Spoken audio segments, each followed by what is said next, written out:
Hello there. I didn't see you. My, what excellent camouflage you have. Camouflage is used in the animal kingdom by both prey and predator alike for all sorts of reasons. And that interesting tidbit leads us into today's Taco Talk, time zones.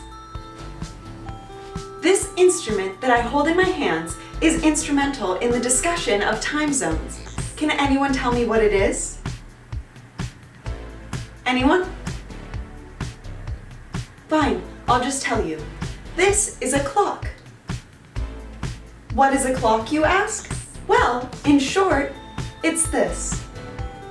Now that we have that out of the way, we can delve further into the functionality of this sophisticated device. This small little guy is what scientists refer to as the hour hand. And this one? This is known as the minute hand. But what is this one right here? And why, for heaven's sake, is it moving so ding-dang fast? What excellent questions! To answer them in order, that hand is known as the Speedy Gonzales hand.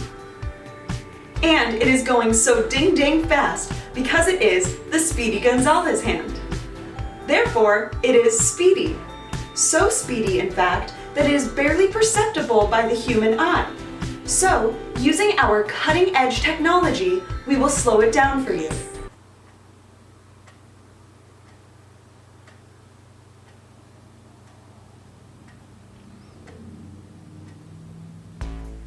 Did you catch that?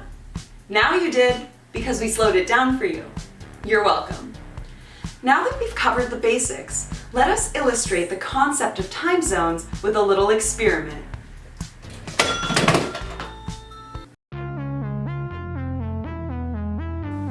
First, find your nearest clock.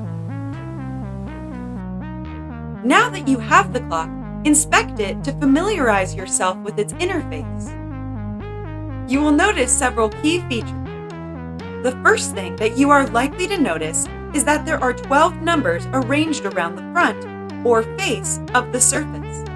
Those numbers are 1, 2, 3, 4, 5, 6, 7, 8, 9, 10, 11, and finally 12. The keen observer will also notice that both the hour and minute hands are pointed either at or near each of these numbers. An even keener observer will notice the Speedy Gonzales hand, but no one has observation skills keen enough to see this hand, so do not fret if you cannot see it. Now, let us test the functionality of the device. To do this, ask the clock a question. Clock. What is the meaning of life? Ask the clock an easier question. Clock. How many pickles are left in my refrigerator? The clock is calculating the answer. Calculating.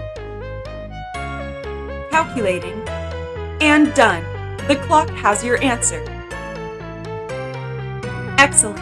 Notice that the hour hand is pointed at 4. That is because the clock believes that you have 4 pickles in your refrigerator. Now, check to see if the clock is correct.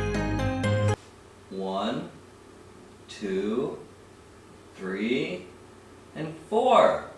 Wow, the clock was right. Of course it was. Clocks love pickles and always know how many are in their general vicinity. You may notice the minute hand is pointed to 12. This is because 12 is the minute hand's favorite number.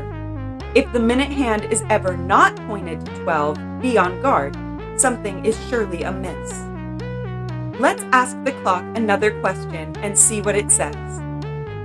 Clock. What should I have for dinner? Once again, the clock is calculating. Calculating. Calculating.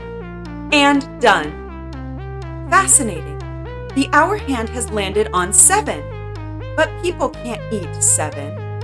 Surely this must be some sort of error. But error this is not. For questions with non-numeric answers, one must consult the clock deciphering codex. Ah, there it is. The clock is under the impression that you should eat a taco for dinner. A fine choice, if I do say so myself. Ask the clock one final question to complete the experiment. Clock. Who would win in a fight? One hippo-sized turtle or 50 turtle-sized hippos? Calculating, calculating, calculating, and done. Ah, excellent. The clock's answer is 3. Now consult the clock deciphering codex. But wait, mind the minute hand. The minute hand is on 10, and 10 is not 12. Something is amiss.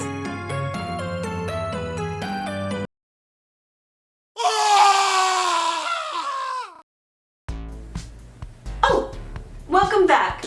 Wasn't that experiment wonderful?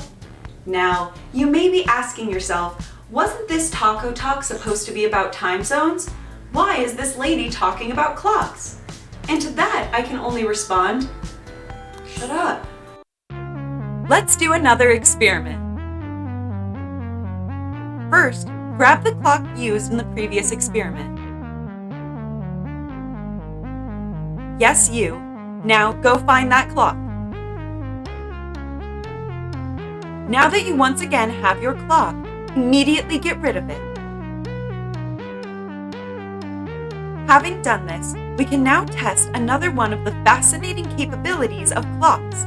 Marigold-level clock scientists call this capability boomerang mode, because, much like a boomerang, a clock will always return to its owner. First, hold out your hands to receive the clock. Now, speak aloud the clock's boomerang phrase. You fool! The boomerang phrase is obviously in the clock deciphering codex. Run along and go fetch it, you silly Billy.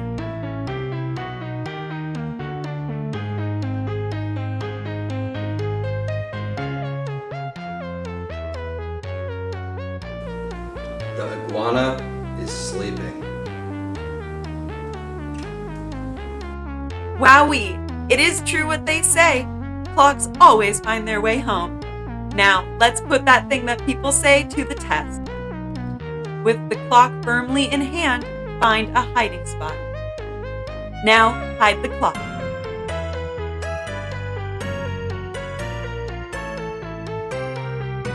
Now, sneak away from the clock so it will have a harder time finding you.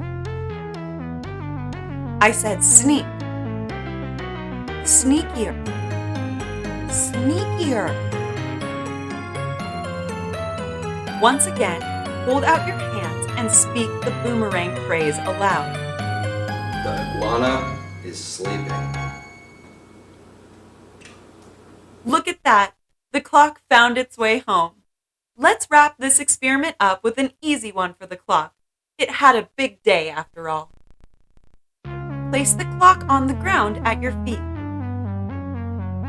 One final time, extend your hands and speak the boomerang phrase. The iguana is sleeping. The iguana is sleeping. The iguana is sleeping.